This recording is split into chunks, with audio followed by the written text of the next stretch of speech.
Good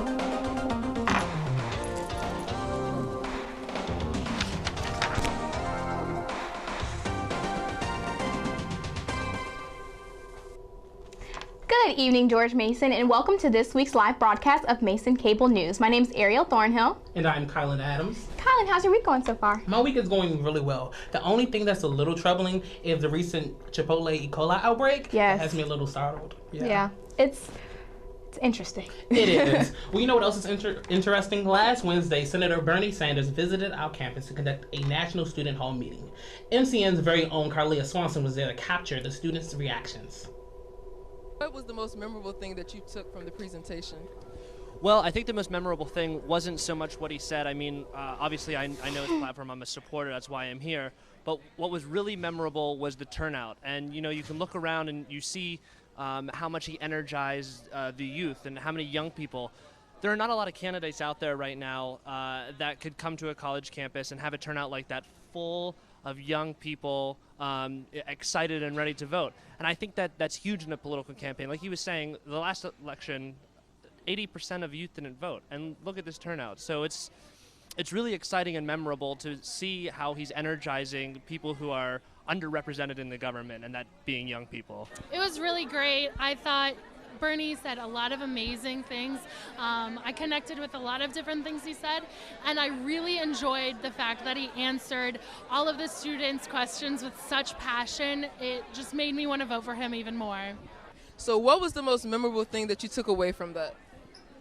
I think he spoke really well to students all over the nation, and he told them that, you know, he's going to look out for them when and hopefully if he becomes president, he's going to alleviate their financial burdens, and it's going to help them get jobs in the future.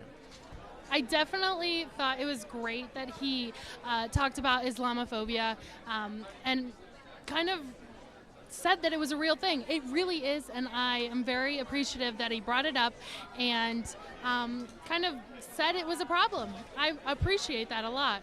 Do you feel the burn? Do you feel the burn? Previously shown in the video was a young girl who took the stage during the Q&A portion. She talked about herself as an American Muslim student who aspires to change the world and voiced her opinions about the rhetoric that's going on in the media. Bernie immediately shifted gears, saying, "I'm Jewish. My father died in a concentration camp."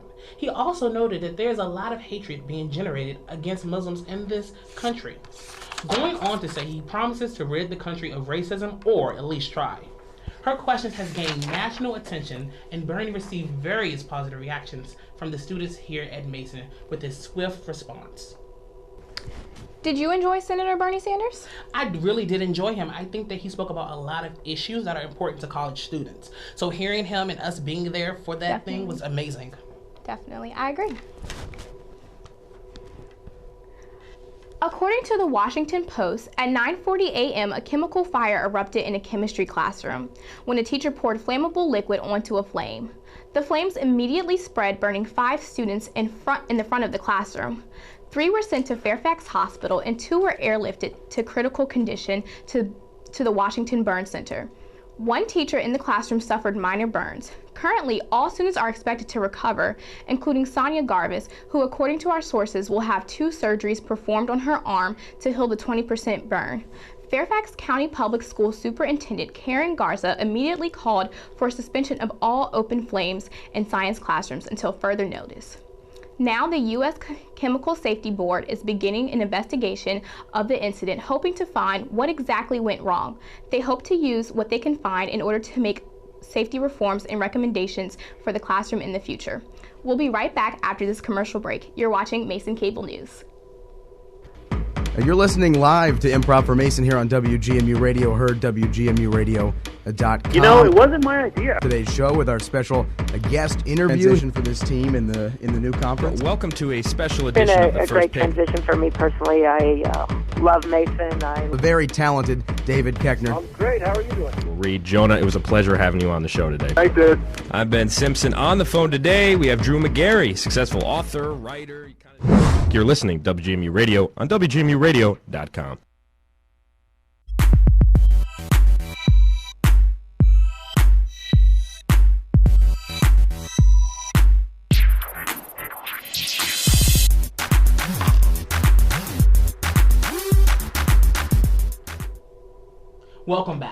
The American Heart Association will be holding the 2015 Greater Washington Heart Walk this Saturday, November 7th, 2015.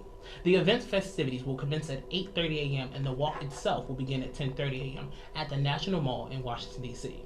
The Greater Washington Heart Walk was put in place to raise funds and awareness for heart disease and stroke, which are these nation's number 1 and number 5 top killers. The event is free. However, donations are being accepted until November 7th. To find out more or to register, or even to donate, visit heartwalk.org. Last night, elections nationwide were held for Fairfax, Virginia. Here are your winners. Member of House of Delegates, District 34, Kathleen J. Murphy. Member of House of Delegates, District 37, David Buliva. State Senator, District 34, Chap Peterson. Clerk of Court, John T. Frey. Commonwealth's Attorney, Ray Murrow. Sheriff, Stacey Ann Kincaid. Member Board of Supervisors, Fairfax County, John C. Cook. Chairman Board of Supervisors, Fairfax County, Sharon Believa.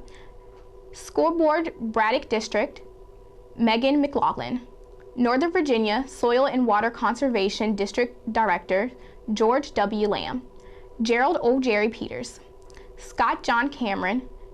And School Board at Large, Earling Moon. Congratulations to all the candidates. And here's Kira White with this week's Freshman Corner.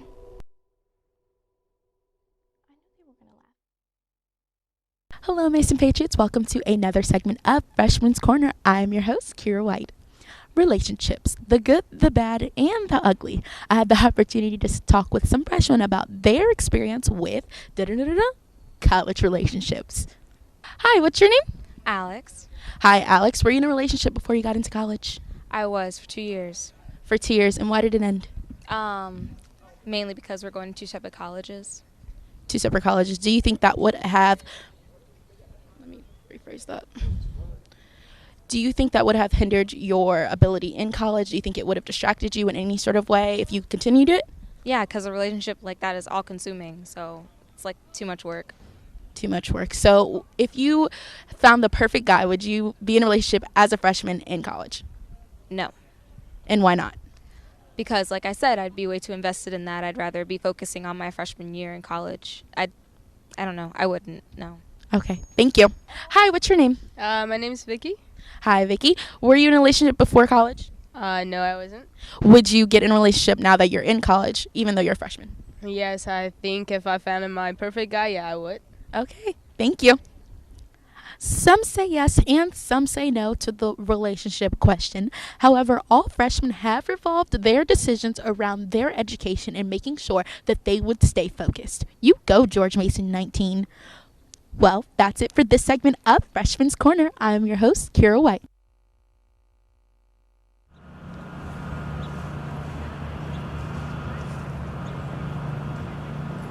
Breaking news early this morning.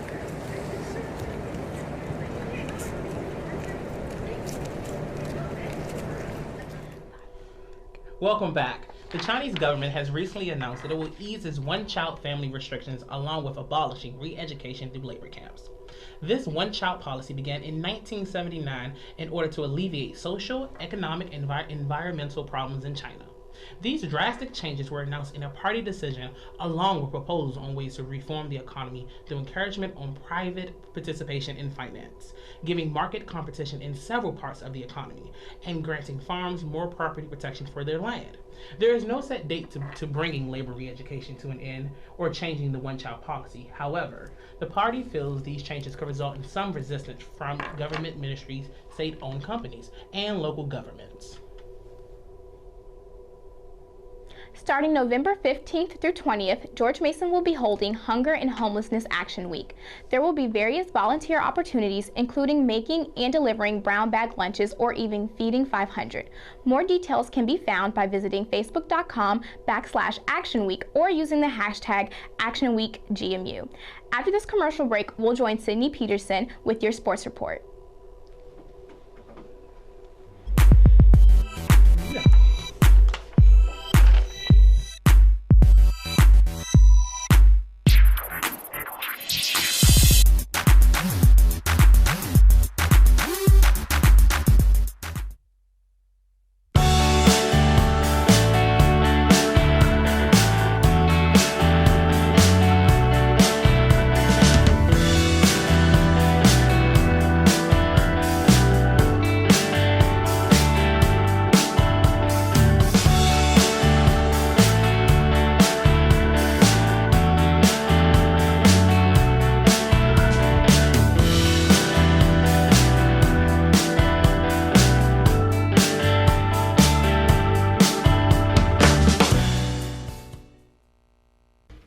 You're listening live to Improv for Mason here on WGMU Radio, heard WGMUradio.com. You know, it wasn't my idea. Today's show with our special guest interview for this team in the new conference. Welcome to a special It's been edition of the a First great Pick. transition for me personally. I love Mason. The very talented David Keckner. I'm great. How are you doing? Reed, Jonah, it was a pleasure having you on the show today. Thanks, dude. I'm Ben Simpson. On the phone today, we have Drew McGarry, successful author, writer. You're listening to WGMU Radio on WGMUradio.com.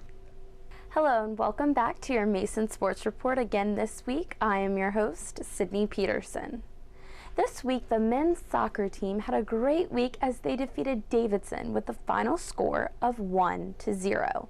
Sophomore Henning Dirk scored the winning shot. It was his 5th goal of the season. The team's phenomenal defense kept Davidson from scoring the entire game. Their next stop is their last final season game this Saturday at 7 p.m. This game is their senior night and they will be playing against Rhode Island. The women's soccer team had a tough run this week as they concluded with a tie in their game against Fordham. The final score was 1-1. The team's point was earned by junior Alex Myers. The team is currently holding the 8th seed in the Atlantic 10 tournament. They will open the tournament tomorrow, facing number 1 ranked George Washington. This tournament will be held at Davidson. The women's basketball team showed us a little sneak peek of their skills for upcoming season in the expedition they had this week. The team defeated Fordham with a final score of 74-54. Taylor Brown, last season's leading scorer, led the team again with the most points, final with a total of 18 points at the expedition. The team's non-conference schedule begins November 13th at Radford University at 7 p.m. Well, that's all I have for you today, and here's Gina Jerome with On the Couch. I'll see you next time, Mason.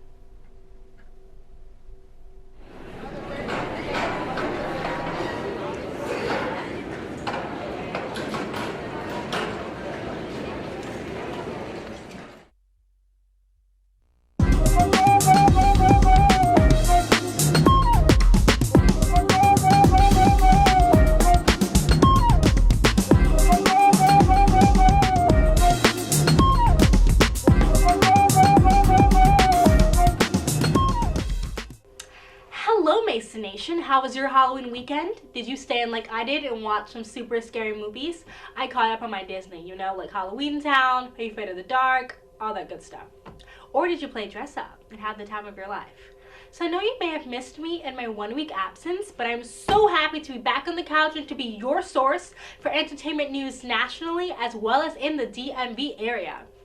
So, kicking off our very first news story, Friday, November 6th, please come celebrate the art of flamenco with this explosion of vibrant color, passionate rhythm, and enchanting movement by Jose Porcel, along with his troupe and orchestra. Basically, this breathtaking extravaganza just represents this amazing golden age of flamenco, and it showcases the purity that is part of the flamenco dance and the authenticity of this traditional art form. It is a unique combination of music and dance with gypsy, Jewish, Arabic, and Indian influence. Flamenco also features deeply emotional dances that are sometimes solemn and sometimes joyful. It is considered Spain's premier flamenco dancer, and Jose Porcel is also Spain's premier flamenco choreographer. He was the lead dancer with the renowned Ballet Nacional de España before forming this group with some of his close friends and the world's most amazing acclaimed flamenco dancers. So, good job, Jose. He also joined together a group of instrumentalists and vocalists. So, basically, he's combining this amazing group of people to make this evocative and exciting experience, which just blends traditional flamenco with contemporary music, moves, and looks. Compañía Flamenco Jose Porcel will also perform Flamenco Fire in Manassas on November 8th at 4 p.m. Like I always say, there will be a pre-performance discussion with the artistic director himself, Jose Porcel, and his translator, Ray Baroa, on Friday, November 6th, 2015. Tickets are $48, $41, and $29 depending on where you sit. But remember, one free student ticket is available with a valid Mason ID. And also in entertainment news, Toby Mac is coming to the Eagle Bank Arena, formerly the Patriot Center, on Saturday, November 14th at 7 p.m.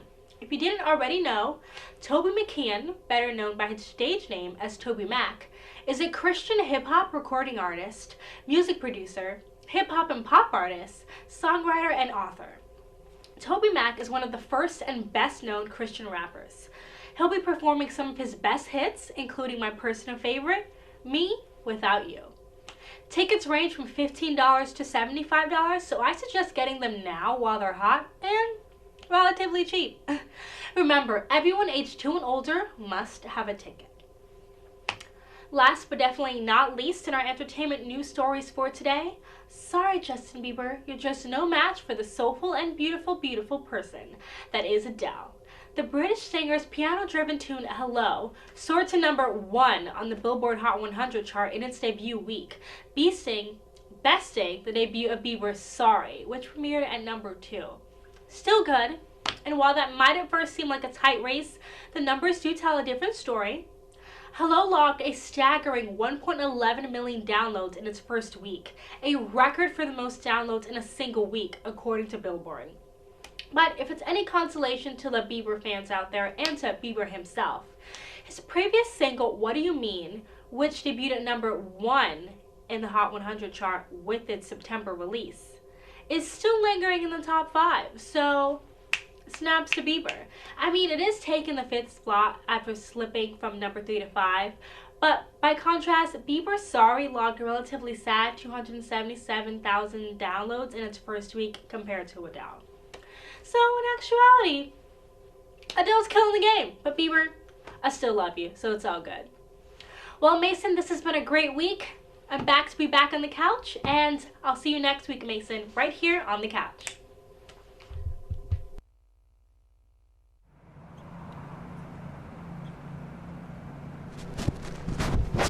Oh, the foot. Oh, you got it. Breaking news. Early this morning around 8 a.m., 5 people on the California University Merced campus were stabbed by a suspect before police shot and killed him. 2 of the victims were taken by helicopter to hospitals while remaining were treated locally. Few details were released, however, the incident did occur outside of a classroom and an office building. Classes were immediately canceled. No additional details have been released. There has been over 40 shootings on school grounds in 2015. That's unbelievable. That's a lot. It's truly unbelievable, and just shows that you never know when your last day will be. You always have to be just prayerful and just try to live the best life you are living. Definitely. You just have to be grateful for every day you get, and every day you get the people you love. Definitely. So. Just, keep your eyes open and... And our hearts definitely go out to California University. And while our time here at the news desk has coming to a close, but we thank you for watching. Please be sure to watch Noticiero GMU with Ismar Ventura, where he will give you the top 5 news stories in Spanish. Follow us on Facebook and Twitter at Mason Cable News, and subscribe to our channel on YouTube at Mason Cable Network to keep up with the latest news and also watch some of our shows. Also, last week, we reported of a scuffle that happened at North Plaza between a preacher and a student. Well, tune in next week because we will have a live in-studio interview with the preacher George Pina in studio, so be sure to tune in. Here's a preview of what to expect next week. I'm here every week to preach the gospel you hit me. of Jesus Christ, to glorify God, and to to preach the gospel so sinners could be saved from hell, and to point people to Jesus. I think idiots like this